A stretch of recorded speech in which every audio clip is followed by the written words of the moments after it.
안녕하세요. 아이 좋아, 눈 좋아, B&B 강남 밝은 세상안과 이경식 원장입니다. 오늘은 여러분들이 주변에서 비교적 흔하게 접하는 질환에 대해서 그와 관련된 눈의 이상 질환이 어떤 것이 있는지 설명드리고자 하는데요. 그것은 바로 고혈압입니다. 아마도 주변에 가족분들 중이나 이런 분들 중에 당뇨, 고혈압 있으신 분들 한두 분 정도는 다들 있으실 것 같은데, 이 고혈압이 우리나라에서 아주 흔한 질환이죠. 그만큼. 그래서 국가에서도 매년 12월 첫째 주를 고혈압 주간이라고 지정하기도 하고요. 또 최근 5년간 꾸준히 국내에서 고혈압 환자 수가 증가하고 있는 추세입니다. 그래서 오늘은 이와 관련된 안과 질환은 어떤 것이 있는지에 대해서 알아보도록 하겠습니다. 그것은 바로 고혈압성 망막병증입니다.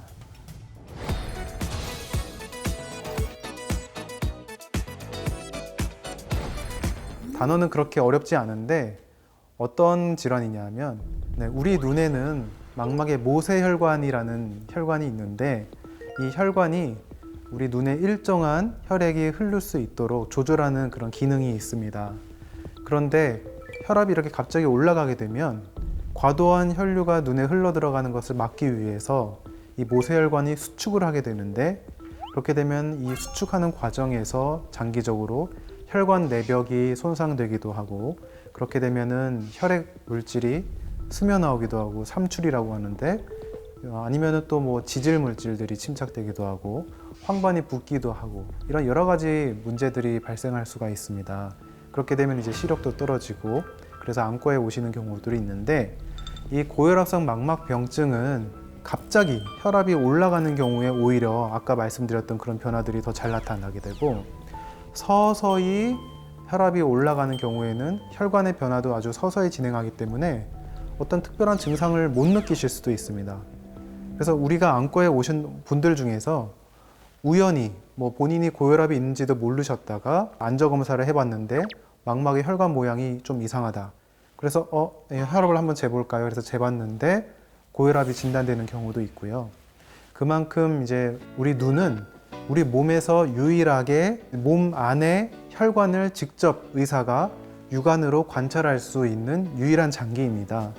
그래서 안과에 오셔서 검사만 정기적으로 잘 하셔도 이렇게 이런 고혈압이라던가 또 당뇨, 고지혈증 이런 것들을 발견하는 경우가 많이 있습니다. 그렇다면 이렇게 고혈압이 있어서 망막이 망가졌을 때 이것이 그러면 과연 다시 되돌이킬 수 없는가? 그렇지 않습니다. 혈압만 조절을 다시 잘 한다면 정말 흔적도 없이 의사가 이런 이상이 있었던 눈인가 잘 알 수 없을 정도로 거의 정상에 가깝게 회복이 가능하게 되겠고요. 그런데 이제 악성 고혈압이라고 그래서 혈압이 180 이상으로 아주 심하게 높은 경우가 있는데, 그런 경우에는 2년 사망률이 한 80% 정도 되는 그런 심각한 상태인데, 그런 경우에 이제 혈압만 다시 조절을 잘 한다면 수명도 다시 정상에 가깝게 회복시킬 수 있고, 그와 동반되었던 눈의 이상도 정상으로 거의 정상에 가깝게 다시 회복할 수 있으니까, 중요한 것은 여러분들 눈치채셨겠지만 바로 혈압 조절입니다. 그래서 혈압을 조절하면 자연스럽게 망막도 눈도 회복이 되기 때문에 그걸 알고 계셨으면 좋겠고요.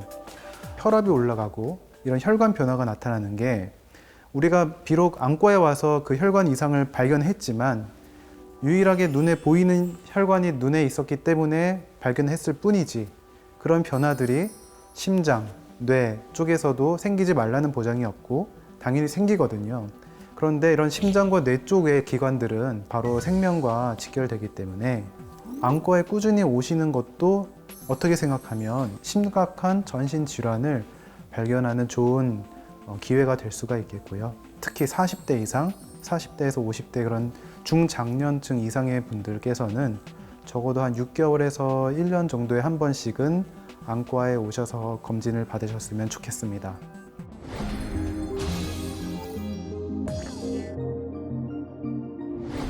그리고 또 한 가지, 이 고혈압과 관련된 망막 질환을 조심해야 되는 환자군이 또 한 그룹이 있는데, 그것은 바로 임산부입니다. 소중한 생명을 탄생시키는 그 임산, 출산의 과정의 임산부가 혈압이 올라가고 단백뇨가 나오면서 자간증이라고 하는데, 뭐 이런 혈압이 올라가면서 몸의 변화들이 나타나는 경우가 있고, 그렇게 되면 눈에도 고혈압성 망막병증이 나타나게 됩니다.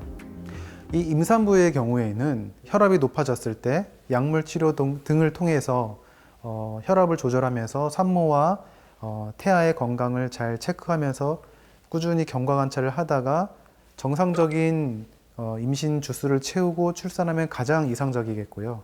그렇지만 간혹 이렇게 약물 치료를 하더라도 약의 반응을 잘 못하는 경우가 있습니다. 그렇게 되면은 이제 산모도 이제 혈압이 계속 올라가게 되면 뭐 눈뿐만이 아니고 모든 장기들이 또 망가질 수가 있고, 머리에도 손상이 올 수가 있고, 심한 경우에는 이제 발작 증상을 일으키는 경우도 있는데, 그렇게 되면은 산모도 위험하고 아기도 다 위험해지기 때문에 어쩔 수 없이 좀 조기에 출산하는 경우가 있습니다.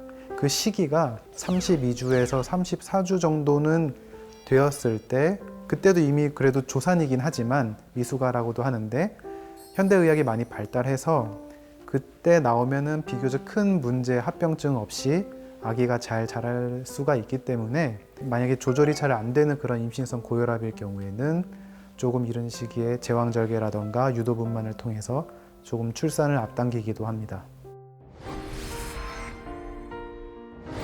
네, 오늘은 비교적 우리가 주변에서 흔하게 접하는 고혈압에 관련된 안과 질환에 대해서 설명을 드렸습니다. 시청하시는 분들 중에 이제 고연령층인 분들도 많이 있을 거라고 생각을 하는데요. 꼭 한 6개월에서 1년에 한 번씩은 안과 검진을 받으셨으면 좋겠고요. 오늘 내용이 유익하셨다면 좋아요와 구독 부탁드리겠습니다. 다음번에 좀 더 알찬 내용으로 인사드리겠습니다. 감사합니다.